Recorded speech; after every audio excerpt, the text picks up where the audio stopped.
In today's video, I am going to be breaking down different basketball plays that I ran as a kid when I was in grade 8. So let's get down and let's check out these basketball plays.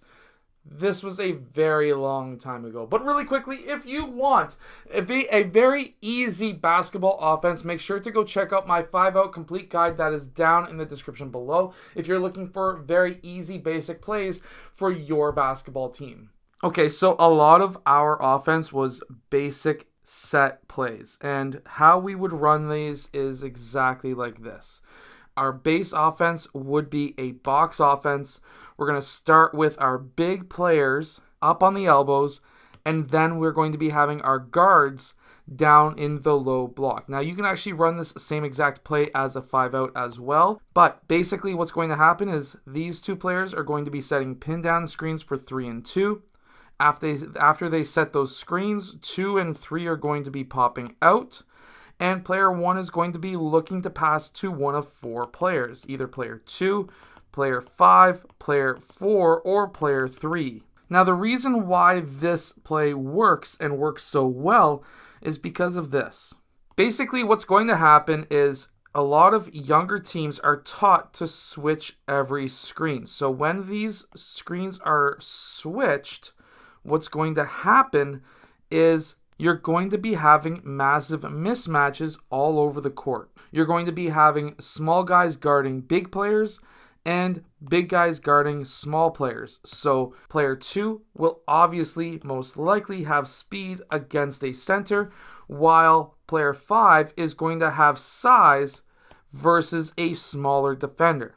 So if the ball was passed over to player 2 or passed down to player 5, we would have player 4 clear, and now this is going to be a one-on-one situation for player 5. And considering that the team that ran this, we had like 4 guys over the height of 6 foot in grade 8, and keep this in mind. Grade 8 up here in Canada is equal to American grade 7. So when it comes to age, which means that as grade 7s in the States for the Americans who are watching this video, we had 4 guys who were over 6 feet tall. We were a very big team. If you got a mismatch with us down in the low post, there isn't much you can do.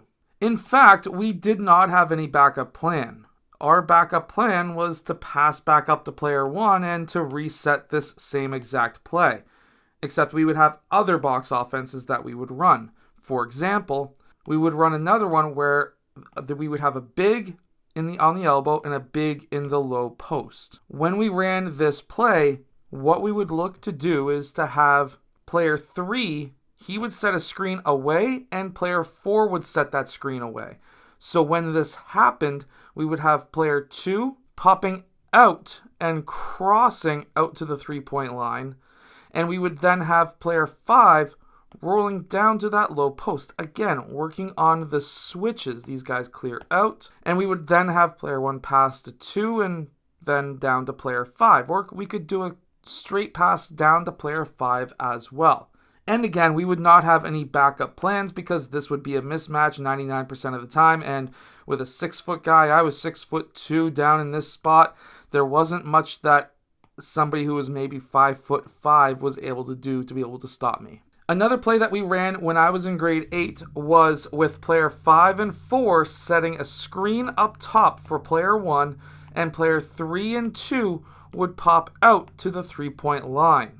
This would be a very simple screen and roll, and these also can be ran as a 5-out or even a horns offense, and you can grab both the horns offense and 5-out offense down in the description below. So basically how some of these plays would work out in today's game is a little bit different. So if we picture this box offense and we want to open up the court and we want to spread out the defense, we can set this up as a 5-out instead of a box offense. We can run these same exact plays today with pin down screens to the corners. Players 2 and 3 would then sprint up to the wings, and we would be hoping for there to be a switch. If there was a switch and player 2 is now guarding player 5, what will look to happen is for player 5 to post up his man, and we can get that ball into player 5, whether it be a pass through player 2 first or a straight pass from player 1,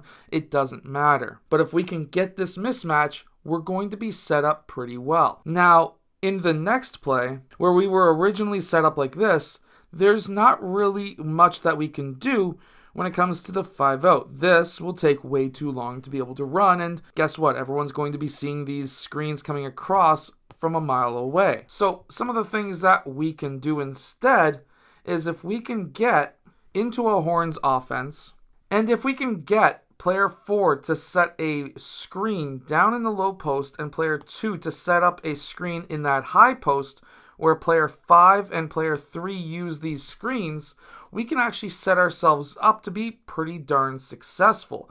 Because now, after player 5 gets that ball and player 2 sets that screen, now we can set it up so that now player 3 sets that back screen on player 2 who just set the screen for player 5.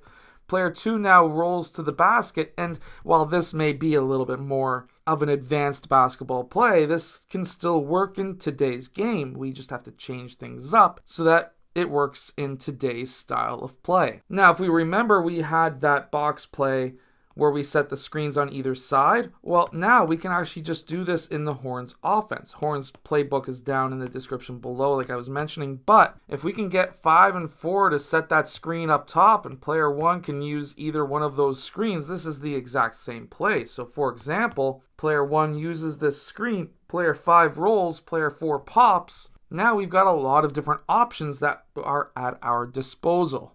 I hope that these basketball plays help your team win more games. Make sure to go check out my complete guide to the 5-out offense that is down in the description below, but also make sure to go check out my Horns basketball playbook that is down there as well. I'll see you guys again in my next video.